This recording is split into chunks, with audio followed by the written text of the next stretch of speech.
ASBL వారి శ్రీరామనవమి కళ్యాణ మహోత్సవం సింగర్ సునీత గారి మధురగానంతో మార్చి 27 సాయంత్రం 5:30కు బుక్ మై షోలో మీ ఉచిత పాస్ ఇప్పుడే బుక్ చేసుకోండి.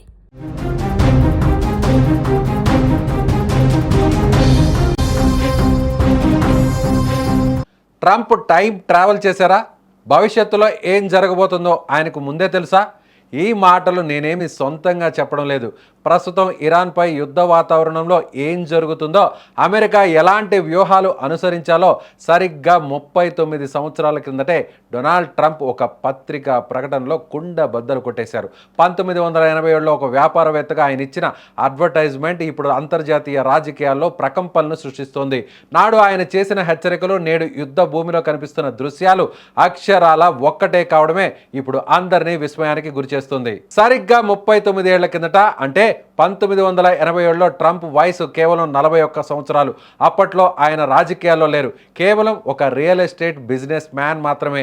కానీ అప్పుడే ఆయన అమెరికా విదేశాంగ విధానంలో ఉన్న లోపాలను ఎత్తి చూపుతూ సుమారు $95,000 ఖర్చు చేసి న్యూయార్క్ టైమ్స్ వంటి ప్రముఖ పత్రికల్లో ఫుల్ పేజ్ యాడ్స్ ఇచ్చేశారు.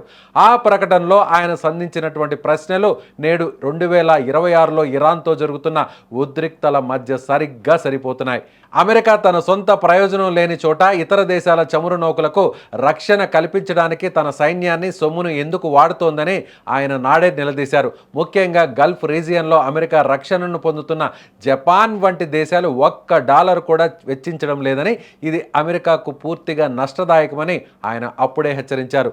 ప్రస్తుతం, అంటే సరిగ్గా 39 ఏళ్ల తర్వాత కూడా ఇప్పుడు అదే జరుగుతోంది.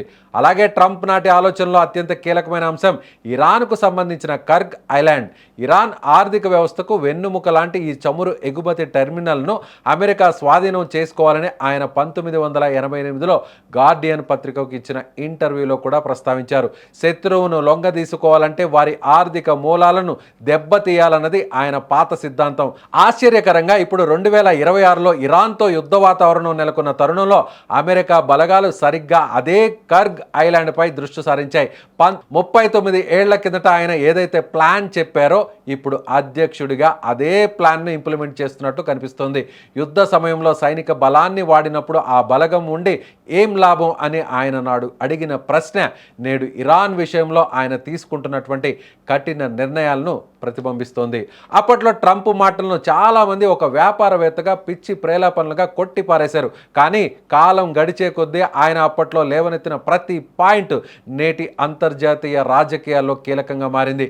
అమెరికా ఖజానా ఖర్చు కాకుండా ఇతర దేశాల నుంచి వాటాలు వసూలు చేయాలనే ఆయన పట్టుదల నేడు మిత్ర దేశాలపై ఆయన చూపిస్తున్న ఒత్తిడికి మూలం. మొత్తానికి ట్రంప్ 1987లో ఊహించిన పరిణామాలు నేడు యుద్ధ భూమిలో అక్షర సత్యాలుగా మారుతుండడం చూస్తుంటే ఆయన భవిష్యత్తును ముందే ఊహించారా అనే సందేహం కలగక మానదు. 1987 నాటి ఆ పత్రికా ప్రకటనలే నేటి యుద్ధానికి పక్కా రోడ్ మ్యాప్లా కనిపిస్తున్నాయి. 39 ఏళ్ల క్రితం ఒక సాదా సీదా వ్యాపారవేత్తగా పత్రికల్లో ప్రకటనలు ఇచ్చిన వ్యక్తి ఇప్పుడు ప్రపంచాన్నే శాసించే అగ్రరాజ్యానికి అధిపతిగా తన పాత వ్యూహాలనే తూచా తప్పకుండా అమలు చేయడం నిజంగా విశేషం.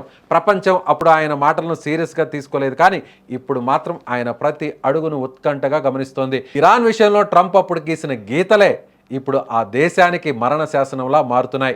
కాలం మారినా, పదవులు మారినా ట్రంప్ వ్యూహం మాత్రం మార్పు లేకుండా అలానే ఉంది. ఇది యాదృచ్ఛికమా లేక పక్కా ప్రణాళిక అన్నది ఇప్పుడు ప్రపంచం ముందున్న అతి పెద్ద ప్రశ్న.